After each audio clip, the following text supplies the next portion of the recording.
बिस्मिल्लाहिर्रहमानिर्रहीम। अस्सलाम वालेकुम। आप देख रहे हैं टेक इम्तियाज़ .m न्यूज़ चैनल और मैं हूं इम्तियाज़ मलिक। दोस्तों, आज मैं आपके लिए एक खुशखबरी लेके आया हूं, लेकिन खुशखबरी सुनाने से पहले मेरी आपसे दरख्वास्त है कि अगर आप इस चैनल पर नए हैं और अभी तक आपने मेरा चैनल सब्सक्राइब नहीं किया तो इस वीडियो के नीचे जहां सब्सक्राइब लिखा हुआ है उस पर क्लिक करें और साथ ही बेल आइकन पर क्लिक करें ताकि मेरी वीडियो सबसे पहले आप तक पहुँच सके। अगर वीडियो पसंद आए तो इसको लाइक भी कीजिएगा।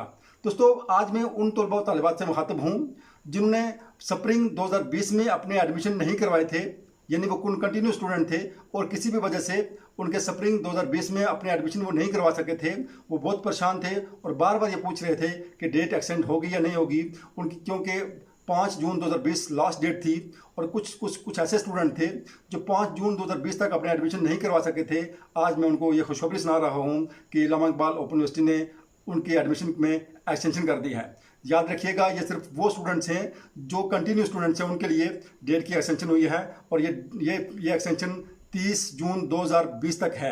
यानी कि 30 जून 2020 तक आप अपने एडमिशन भेज सकते हैं और आप अपना चालान भी बैंक में जमा करवा सकते हैं। ये इलामा इकबाल ओपन यूनिवर्सिटी की तरफ से बाकायदा नोटिफिकेशन भी जारी हो गया है और आप देख सकते हैं कि इलामा इकबाल ओपन यूनिवर्सिटी के ये जो वेबसाइट है उस पर भी उन्होंने लिंक डाल दिया है कि आप ऑनलाइन एडमिशन भेज सकते हैं। अगर वीडियो पसंद आए तो इसको लाइक ज़रूर कीजिएगा। इसके साथ ही मुझे इजाज़त दीजिए। अल्लाह हाफिज़।